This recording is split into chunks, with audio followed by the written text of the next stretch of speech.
Hey, this is Al from Transformational Gaming. Appreciate you stopping by. Appreciate all of the love on the last video, man. I got a total of 3 likes, man. And some people may say, well, dang, man, that's not hardly any likes at all. But I'm going to tell you this, man, that means a lot to me, man. I really appreciate the goodwill that you guys has sent and expressed to me. That's just a good thing. So appreciate that last video. That last video really bumped up the encouragement to make more videos.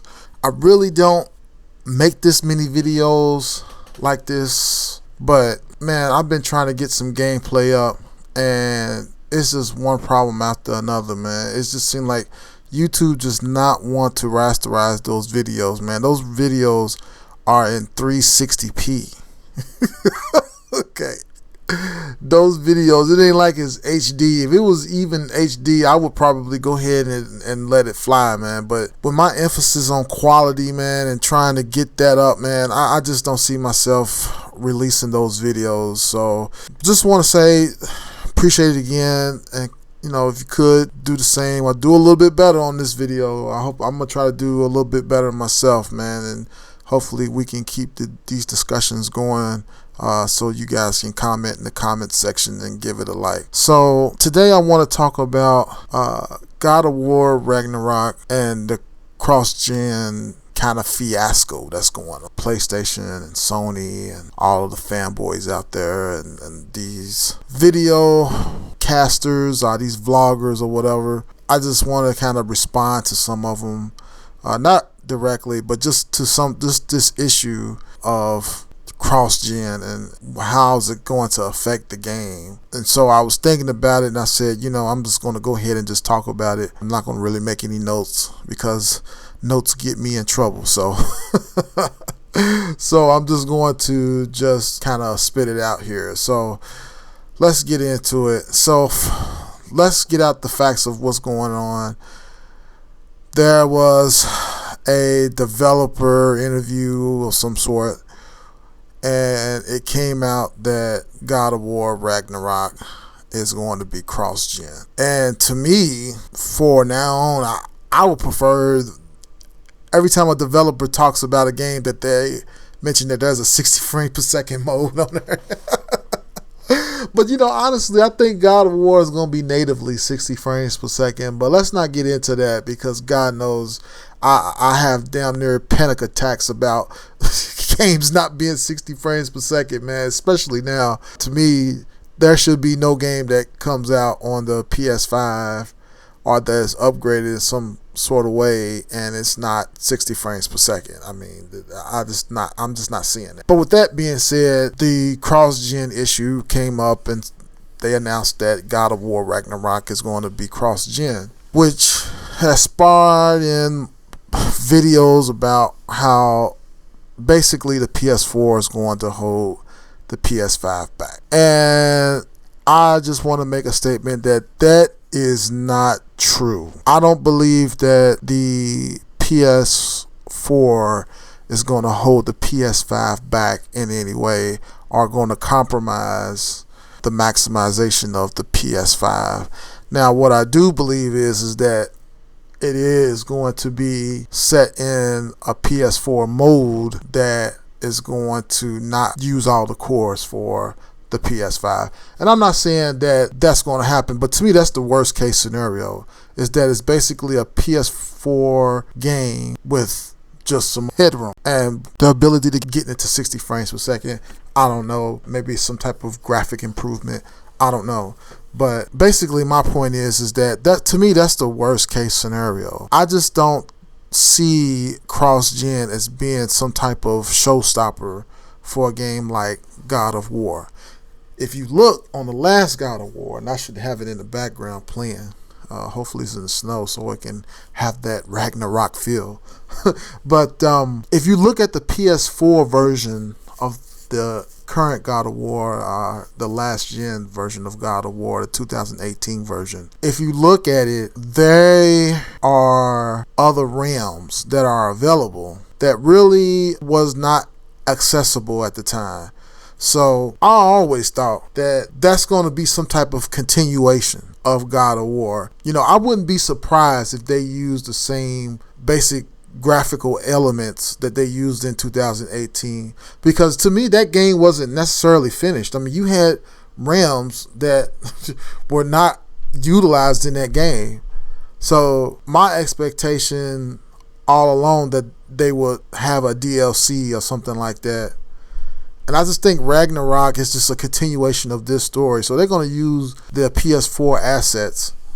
And I wouldn't be surprised if that happened. And that's why it's a PS4 game. And so I think God of War Ragnarok was probably worked on during the PS4 era. And similarly to what happened with Horizon Forbidden West, they probably came in and said, hey, we got a new system coming out. Can you make a build for that system as well? And they said, yeah. But I guess my point is that, man, I just don't understand all of this conversation. I mean, dude, the PS5 just came out, what, six months ago? I mean, it came out November of 2020, all right?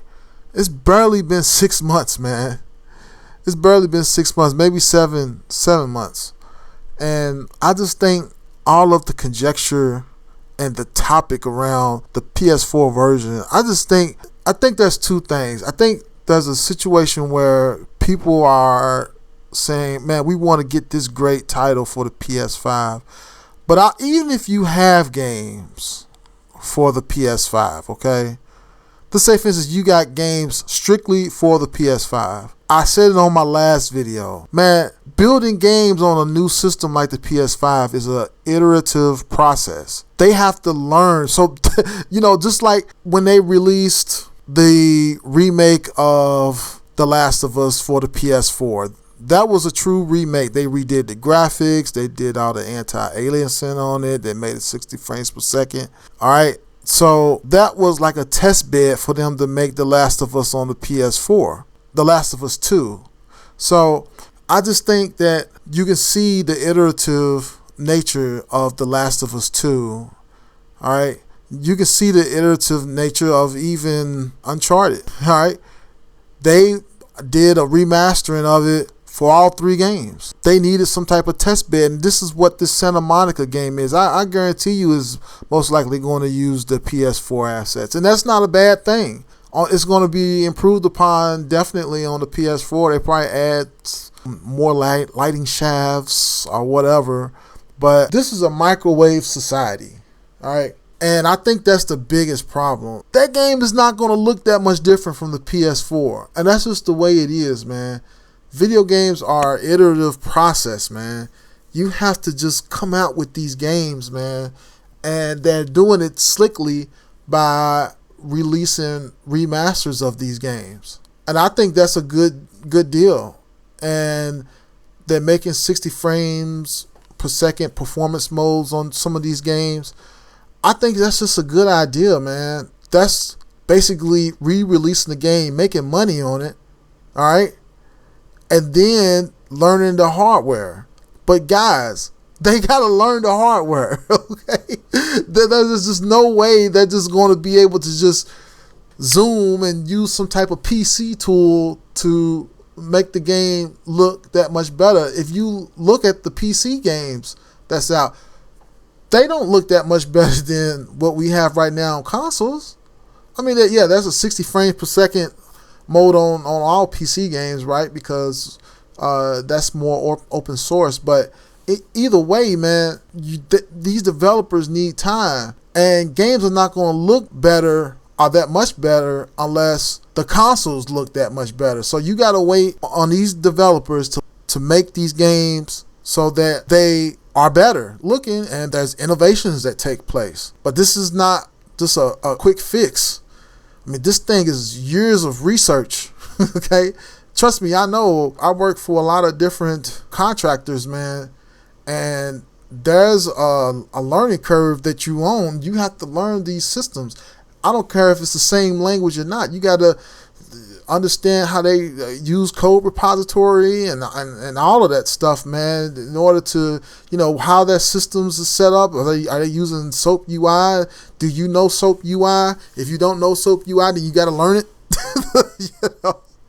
This is a learning curve type of business, man. Development, it's not no instantaneous situation, man. You have to get in and learn the tool set on these games, man, because if you don't, then there's no way to get better. Why do you think the games for Xbox are having such a hard time coming out? Because Xbox is scared to release these games. Microsoft is scared to release these games, man, because they're not going to look that good, not on the first try. But these developers are telling them, look, man, we don't know the system that well. We got to get used to the system. We got to have some innovation take place. Stuff got to happen naturally. This is not the NBA. You're not LeBron James. You can't just bring a couple players in and just, all right, let's win a championship. It may work for LeBron James, but that doesn't work in development world. All right, so I don't know. I just wanted to talk about God of War and Ragnarok. Man, it's going to be an awesome game, but I do believe that it's going to be a situation where they open up the rest of those realms. I don't think it's going to be a brand new game. I thought they was going to do it with DLC, but they may use a totally different game to make that happen, which would be cool. I'm all for it, man. Whatever gets you learning the technology a lot better, I think that serves everybody well. So yeah, man, hold your horses, man. The PS5 is not really penetrated everybody. Sony wants to make sure that these consoles is penetrated every living room and every household that it can. They want people to have the options to go out here and play these games as well and purchase these games. So, it's all about money. It's business decision. But I think more so in this situation that we're in, I think it's a little bit of both. I think it's just a little bit of Sony wanting to, save face for their console. They believe in their console. It's shown that it can sell, but they don't have the yields to put it out. So there's that. And then it's the fact that developers need time with the console. Sony of Santa Monica don't know what they're doing with the PS5. They don't know what they're doing. They figuring it out. And their way of figuring it out is what I said earlier. Actually putting something out. Having an iterative process. Learning, having lessons learned. Believe it or not, after every game that is made on a PS5 or a PS4 or whatever game console you own, there's always a lessons learned meeting. Development life cycles and stuff like that for different hardwares and software. I just have an insight into that. So I want to try to impart that on to you guys. So anyway, tell me what y'all think. Hope y'all made it to the end of the video. And yeah, let's have a discussion like we had the last time, man. I want to hear about what you guys have to say. This is Al from Transformational Gaming, and I'm done.